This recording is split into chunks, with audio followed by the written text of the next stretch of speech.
Hello everyone, कैसे हैं आप सब और क्या हाल समाचार हैं आपके। देखिए, जिस तरह हर चमकती चीज सोना नहीं होती, उसी तरीके से स्टॉक मार्केट में हर मार्केट लीडर मल्टीबैगर नहीं होता। सुन के थोड़ा शॉकिंग लग रहा होगा, मगर बिल्कुल ये सच है और मैं आज इसका प्रूफ दिखाऊंगा। एक ऐसी कंपनी के बारे में बताऊंगा जो हमारे रिटेल भाइयों का फेवरेट है, अपने मार्केट का लीडर है, लगातार ऑर्डर मिल रहा है इस कंपनी को। और इतना ही नहीं, जिस सेक्टर में ये कंपनी काम कर रही है उस सेक्टर को सरकार भी सपोर्ट कर रही है, मगर फिर भी इस कंपनी का शेयर परफॉर्म नहीं कर रहा। 400 से चलने वाला शेयर 9 रुपये पे चल रहा है, अपने इन्वेस्टर के पैसे को लगभग डुबा ही चुका है। अब तो सभी को बस यही उम्मीद है कि कब 400 पे जाएगा, कब रिकवर करेगा। क्या आप गेस कर पा रहे हैं मैं किस शेयर की बात कर रहा हूं? कमेंट में जरूर बताइएगा। हिंट दे देता हूं, रिन्यूएबल एनर्जी का शेयर है, पेनी स्टॉक है। अब तो नाम बता सकते हैं, अब तो दिक्कत क्या है। और वीडियो को जल्दी से लाइक कर दीजिए जिससे हम शुरू कर सकें आज की कहानी। उससे पहले उम्मीद करता हूं आप सब टेलीग्राम से जुड़े होंगे, जहां हमने आप लोगों के लिए, अपने परिवार के लिए ट्रेड दिया था 7230 के ऊपर टाटा एलेक्सी लेने का। और जिस वक्त मैं वीडियो शूट कर रहा हूं, टाटा एलेक्सी ने 7549 का हाई लगाया है। अराउंड 300 पॉइंट का मस्त मक्खन वाला प्रॉफिट बना है। तो बस टेलीग्राम से जुड़े रहिए। मेरा प्रॉमिस है, मेरा खुद से कमिटमेंट है, मुझे जब भी कुछ अच्छा लगता है मैं आप लोगों के लिए देता हूँ। कोई टाटा एलेक्सी अकेला नहीं है, बशर्ते फॉलो करने की ज़रूरत है। और अगर आप एक सीरियस ट्रेडर हैं कि नहीं मैं सीरियस हूँ, मुझे सीखना भी है और कमाना भी है, तो यूट्यूब कम्युनिटी आप ज्वाइन कर सकते हैं, ज्वाइन बटन पे क्लिक करके, जहाँ बहुत कुछ मिलता है। ऑप्शन चेन एनालिसिस हो, लर्निंग हो, स्टॉक लेवल हो, बहुत सारी चीज़ें हैं जो हम लगातार दे रहे हैं। तो आप एक बार जुड़ेंगे तो आपको पता चल सकेगा कितना ज्ञान का खजाना वहाँ पर बट रहा है। तो जी हाँ, मैं बात कर रहा हूँ रिन्यूएबल एनर्जी के शेयर सुज़लॉन एनर्जी की। ये वही शेयर है जो हमारे रिटेल भाइयों को काफ़ी पसंद है। ऐसा मैं क्यों बोल रहा हूँ ये मैं आगे बताऊंगा। फिलहाल जो सवाल मेरे पास आ रहा है उसका जवाब मैं देना चाहूँगा। 28 मार्च 2023 से 23 मई 2023 तक सुज़लॉन ने 38% का रिटर्न दिया है। इस तेजी की वजह से सुज़लॉन सबको पसंद आने लगा, जो मार्केट में नए लोग आते हैं उनको पसंद आने लगा। बट वजह क्या है, क्यों बढ़ रहा है, क्या वापस 100 रुपये की तरफ जाने वाला है? Should we buy Suzlon? जिनके पास ऑलरेडी है वो पूछ रहे हैं कि हम बेच दें, तो इन सभी सवालों के जवाब मिलेंगे। और साथ में मिलने वाला है एक बहुत बड़ी लर्निंग जो आपके मेहनत के पैसे को डूबने से बचाएगा। लास्ट तक देखिएगा। अब लास्ट तक देखिएगा क्यों बोल रहा हूँ, क्योंकि यहाँ पर मैं तवज्जो देना चाहूँगा और आपका तवज्जो लेना भी चाहूँगा। कल हमने अदानी की वीडियो बनाई और वहाँ पर बड़े मुझे कमेंट देखकर हंसी भी आई और आश्चर्य भी हुआ, जहाँ लोग कह रहे थे सर आप अदानी में इन्वेस्टमेंट की बात कर रहे हैं, आप तो बात नहीं करते। मैं हंस हंस के लोटपोट हो गया कमेंट देखकर। Are you comedy me? मैंने कहीं से अदानी में इन्वेस्टमेंट की बात नहीं की, मैं स्विंग ट्रेड की बात कर रहा था। ये वो चीज़ है दोस्त, जब तक आप पूरा सुनोगे नहीं, समझोगे नहीं, तब तक आप मार्केट से पैसे नहीं कमा सकते। That's the big reason. 10 में 9 लोग लॉस में सिर्फ इसलिए हैं क्योंकि वो सुनते हैं जो वो सुनना चाहते हैं, वो कभी वो नहीं सुनते जो सामने वाला कह रहा है। तो मैं हाथ जोड़ के आपका भाई रिक्वेस्ट करूंगा, जब भी किसी को भी सुने, पूरा सुने, उसके बाद डिसीजन ले। आधा अधूरा सुन के कभी डिसीजन ना ले। इन्वेस्टमेंट करना है तो पहले सुज़लॉन एनर्जी के बिजनेस को समझना पड़ेगा। करेक्ट। आप लोगों की हमेशा डिमांड आती थी सर हम सीखना चाहते हैं बट हमारे पास पैसे नहीं है, तो आपका भाई अब आपके लिए लॉन्च कर चुका है finovings.com, जहां पर फिनोविंग्स एकेडमी के अंदर जब आप जाते हो तो वहां पर आपको अनगिनत चीज़ें सीखने को मिलती है, चाहे वो टेक्निकल एनालिसिस हो, फंडामेंटल एनालिसिस हो, म्यूचुअल फंड हो, इंश्योरेंस हो, पर्सनल फाइनेंस हो, सब कुछ मिलेगा। तो आप हमारी वेबसाइट पर जाएं, लिंक डिस्क्रिप्शन में है, आपके सामने सब कुछ दिख रहा है। तो जब आप इस पर क्लिक करेंगे, अंदर में आप एग्जाम दे सकते हैं, क्वेश्चन पूछे जाएंगे। बहुत ही यूनिक चीज करने की कोशिश की है और प्लीज इसको शेयर जरूर कीजिएगा जिससे सब सीख सके। तो प्राइमरी बिजनेस है विंड टर्बाइन जनरेटर, उससे रिलेटेड पार्ट्स बनाना और पावर जनरेट करना।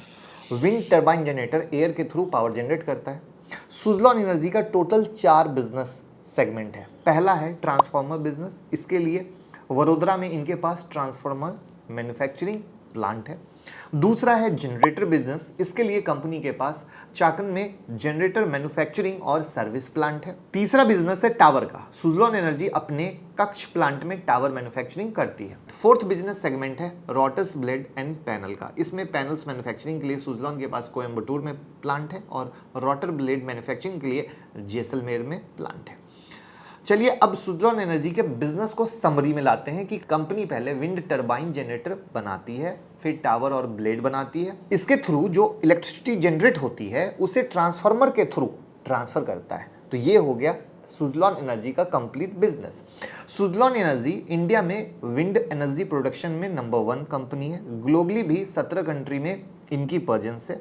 इसकी कैपेसिटी देखें तो 12,510 से ज़्यादा सुजलॉन का विंड टर्बाइन जनरेटर इंस्टॉल्ड है, जिसे कंपनी 19,710 मेगावाट इलेक्ट्रिसिटी प्रोड्यूस करती है। अगर हम सुजलॉन का रेवेन्यू ब्रेकअप देखें तो 65% विंड टर्बाइन जनरेटर से रेवेन्यू आता है, 27% ऑपरेशन और मेंटेनेंस से आता है, बाकी 8% अदर सर्विस से आता है। इनके पास 1900 से ज़्यादा क्लाइंट हैं। जी हाँ, 1900 से ज़्यादा क्लाइंट। इसके कुछ मेजर क्लाइंट देखते हैं तो ACC, ITC, Bajaj, hero, ONGC, Tata, TVS, Vedanta जैसे दिग्गज नाम है। अब तक हम लोग सुजलॉन एनर्जी के बिजनेस, कैपेसिटी, रेवेन्यू और क्लाइंट देख चुके हैं। अब समझते हैं इतना कुछ अच्छा होने के बाद भी कंपनी क्यों नहीं परफॉर्म कर रही है। इसीलिए क्या मैंने बोला, लास्ट तक समझना बहुत ज़रूरी है कि अच्छा सब है, इतने बड़े दिग्गज नाम है, फिर परफॉर्म क्यों नहीं कर रही है। 400 से 9 रुपये क्यों आ गया। तो इनका बुरा दिन स्टार्ट हुआ था 2008 में, जब कंपनी एक्सपेंशन के लिए लगातार ग्लोबल कंपनी को एक्वायर कर रही थी और एक्विजिशन के लिए डेट ले रही थी। उसी वक्त सब प्राइम मॉर्गेज क्राइसिस आया, ग्लोबल रिसेशन, और वहां से बैड टाइम स्टार्ट हुआ। रिसेशन के टाइम में बढ़ा कर्ज कंपनी के बैलेंस शीट को कमजोर बनाता चला गया और शेयर 400 से गिरकर पेनी स्टॉक की लिस्ट में आ गया। 2014 से सुजलॉन एनर्जी फिर से धीरे धीरे रिकवर करने की कोशिश में है और यहीं से हमारे पास सवाल आता है कि क्या अब सुजलॉन को बाय करना चाहिए। इस सवाल का जवाब जनरली वैल्यूएशन से दिया जाता है, मगर वैल्यूएशन देखने से पहले हमें इनके फाइनेंशियल को देखना होगा, तभी तो समझ पाएंगे। फाइनेंशियल में हम नहीं जाएंगे क्योंकि कंपनी ने 2022 में 913 करोड़ का लॉस पोस्ट किया था। पिछले 12 महीने का जो प्रॉफिट दिख रहा है वो अदर इनकम की वजह से, मतलब इस प्रॉफिट का कोई खास मतलब आता ही नहीं है। जब कंपनी लॉस में है तो रिटर्न रेशियो देखने का कोई मतलब नहीं है। इसलिए हम लोग कुछ की पैरामीटर देखेंगे जिससे कंपनी के हेल्थ को समझ सके। तो जो कंपनी है उसका डेट टू इक्विटी है 6.88, मतलब हाईली कर्ज में है। इसके अगेंस्ट अगर इंटरेस्ट कवरेज रेशियो देखें तो 0.04, मतलब जितना इंटरेस्ट बर्डन है उतना भी रेवेन्यू नहीं जनरेट कर पा रही है कंपनी। करंट रेशियो है 0.86, मतलब कंपनी के पास करंट लायबिलिटी ज़्यादा है और करंट एसेट कम, मतलब लिक्विडिटी इशू अगर कोई भी फिर से बैड टाइम आता है तो बहुत आसानी से हो सकता है। कंपनी के पास रिजर्व -1520 करोड़ है, मतलब एक तरफ कर्ज बहुत है, इंटरेस्ट पेमेंट करने लायक रेवेन्यू भी नहीं जनरेट हो रहा है और रिजर्व भी नहीं है। तो फंडामेंटल लेवल पर पूरी तरीके से सुजलॉन एनर्जी की हालत खराब है। अब यहाँ सवाल आता है कि ऐसे फंडामेंटल वाले स्टॉक को मैंने रिटेल इन्वेस्टर का फेवरेट क्यों बता दिया। इसको समझने के लिए हमें इनके होल्डिंग पैटर्न को देखना पड़ेगा। प्रोमोटर के पास 14.50%, FII के पास 7.64%, DII के पास 5.55%, पब्लिक के पास 72.30% का होल्डिंग है। तो जैसा कि आप देख सकते हैं 72% से ज़्यादा स्टेक पब्लिक के पास है। जिसने कंपनी बनाया है उसके पास सिर्फ 14.5% है। और यही पॉइंट मैं आपको समझाना चाहता हूं, हर वैसी कंपनी जिसमें प्रमोटर होल्डिंग से ज़्यादा पब्लिक होल्डिंग है, वैसी कंपनी रिस्की फेज में आ जाती है, क्योंकि ऐसे स्टॉक में रिटेल इन्वेस्टर ज़्यादा फंसते हैं। क्योंकि ऐसी कंपनी में अगर प्रॉफिट होगा तो 72% पब्लिक के पास जाएगा और प्रमोटर के पास कितना जाएगा, 14.5%। तो आप ही बताइए प्रमोटर क्यों ग्रो करेगा कंपनी को। ये बहुत बड़ा मैटर आता है जिसको सोचने और समझने की ज़रूरत है। यहाँ पर ही जो मैं कहता हूँ ना कि वीडियो को ध्यान से क्यों सुनना है, एक एक बात को क्यों समझना है, ये बहुत मायने करता है। और इतना ही नहीं, प्रमोटर के पास जितना भी शेयर है उसमें भी 80% प्लेस्ड है, मतलब प्रमोटर अपने शेयर को गिरवी रखकर बैंक से लोन लिया हुआ है। तो बिजनेस जो भी हो, फंडामेंटल और होल्डिंग पैटर्न देखकर क्लियरली समझ में आ रहा है कि भैया अभी कुछ कहानी बन नहीं रही है, कहानी में दम नहीं है। तो फिर भैया हो क्या रहा है, वो भी उससे ज्यादा इंपॉर्टेंट आता है। क्यों स्टॉक चला, क्या है रीजन, इसको भी समझिए। इस रैली के पीछे का रीजन है ऑर्डर बुक। जी हाँ, सुजलॉन को बैक टू बैक 3 डेज में 4 ऑर्डर मिले हैं। सबसे पहले 17 मई को 99 मेगावाट एनर्जी का ऑर्डर मिला है वाइब्रेंट एनर्जी से। फिर 19 मई को 2 ऑर्डर मिला, पहला 25.2 मेगावाट का, दूसरा 69+ मेगावाट का ऑर्डर मिला है नॉर्डिक एनर्जी से। इसके बाद 22 मई को 204 मेगावाट का ऑर्डर मिला है। तो इस तरीके से बैक टू बैक ऑर्डर की वजह से शेयर में रैली आया है।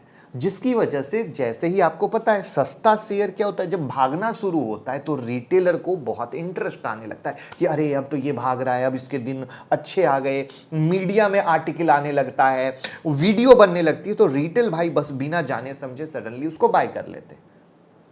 अब कंपनी क्या है, लॉस में है, तो वैल्यूएशन देखने का मतलब आता नहीं है। इक्विटी से 6 टाइम ज्यादा कंपनी पे कर्ज है, तो रिजर्व भी निगेटिव में है, तो मुझे समझ में नहीं आता कि आखिर क्या देखकर बाय करें। इसको मैं चार्ट पे दिखाता हूं, वो आप एक चीज समझिएगा। अब जैसे अभी आपने देखा कि ये स्टॉक अप्रैल में 28, मैं ऐसे करता हूं, 28 मार्च 2023 को इस स्टॉक ने लो लगाया 7 रुपए का। अगर हम बात करें तो 7 रुपए से 10 रुपए 30 पैसे आ गया, ठीक है। तो अब हम इसके पीछे जाते हैं कि मैं आपको यह समझाता हूं कि जब जब कोई गुड न्यूज आती है तो ऐसे पेनी स्टॉक कैसे रैली करते हैं कुछ दिन तक, और रिटेल भाई कैसे जाके फंसते हैं, फिर वो स्टॉक गिर जाता है। जहां पर अगर आप इस स्टॉक पे नजर डालोगे तो मैं 13 अक्टूबर 2022 को आ जाता हूं, और 13 अक्टूबर 2022 को आता हूं तो उस समय इस स्टॉक ने लो लगाया था 6 रुपए 60 पैसे का। उस 6 रुपए 60 पैसे से स्टॉक गया 12 रुपए 15 पैसे तक। रीजन क्या था, अगेन उस समय कुछ गुड न्यूज आ रही थी, स्टॉक ऐसे कर रहा है, क्योंकि देखो ऐसी जब कंपनी डूबी हुई रहती है तो हर कंपनी का प्रमोटर चाहता है कि वो कंपनी के लिए अच्छा कर सके, कंपनी को इन चीज़ों से बाहर ला सके, कंपनी के लिए बेहतर कर सके। सेम कहानी सुज़लॉन वाले भी लगे हैं, ऐसा नहीं है कि वो अच्छा नहीं करना चाहते हैं, वो अच्छा कर नहीं रहे हैं, बट आपके सामने एक सबसे लाइव एग्जांपल है यस बैंक का, कि यस बैंक की जब लंका लग गई, उसके बाद जब इंटरफेयर हुआ, एसबीआई के पूर्व चेयरमैन आए, उसको सही करने पे लगे हुए हैं, बेहतर कर रहे हैं, बट सब कुछ यस बैंक में अच्छा होने के बाद भी यस बैंक क्या परफॉर्म कर पा रहा है? नहीं, क्योंकि जो उसके पुराने पाप हैं वो इतने ज्यादा हैं कि उसको सही होने में टाइम लगेगा। तो सेम स्टोरी आती है सुज़लॉन के साथ कि इनके पुराने पाप इतने ज्यादा हैं कि उनको सही होने में वक्त लगता है। तो वहां पर हम लोग क्या करते हैं, वो 7 से 10 चला गया, 12 चला गया, इसी में खुश हो जाते हैं, फिर सारा मेहनत का खून पसीने का कमाई यहां पे लगा देते हैं, और फिर जब वो स्टॉक गिरता है कहते हैं स्टॉक मार्केट तो खराब है, बुरा है, फंसा दिया उसने, यूट्यूब वाले ने फंसा दिया, उसने दे दिया। अरे कोई नहीं फंसाता है, हम तो वीडियो शुरू करने से पहले बोलते पूरा सुनो, पूरा देखो, डिसीजन लो, हम तो आपको बॉस बनाना चाहते हैं। तो मैंने आपको खुद का बॉस बना दिया। सुज़लॉन एनर्जी सिर्फ अपने आप में एक इकलौता एग्जांपल नहीं है, मैंने इस सुज़लॉन एनर्जी से कई सारे स्टॉक को कवर करने की कोशिश की है, जो इस तरह के पेनी स्टॉक या इस तरह के शेयर जिसको सिर्फ आप ऑर्डर पर लेते हो और फिर बाद में फंसते हो, जहां पर समझने की जरूरत है कि ये एक पेनी स्टॉक है, ठीक है। कंपनी अच्छा करने की कोशिश कर रही है, नो डाउट, हो सकता है अच्छा कर ले। अब हमारा विजन क्या होना चाहिए रिटेल भाई, बड़ा सिंपल सा, कोई भी बिग इन्वेस्टर जब पेनी स्टॉक में पैसा लगाता है तो वो अपने पोर्टफोलियो का 5% लगाता है, और 5% भी तोड़ के 10 जगह लगाता है। रीजन क्या होता है, डूब गया तो ठीक है। तो आपको भी अगर कोई पेनी स्टॉक पसंद आता है और वहां पर आप पैसा लगाना चाहते हैं तो आप ये सोच के लगाइए डूब गया तो ठीक है, फिर उसको देखिए मत, ये ऑर्डर बुक है, वो है। प्रॉब्लम ये होती है कि लोग रोज इन्वेस्टमेंट को देखते हैं, रोज, वो तो होता ही नहीं है, वो सबसे बड़ा गलत है। तो आई होप अगर वीडियो पसंद आई हो तो भैया इस वीडियो को इतना शेयर कीजिए कि पूरा हिंदुस्तान सीख सके और समझ सके कि मामला क्या है। Thank you so much.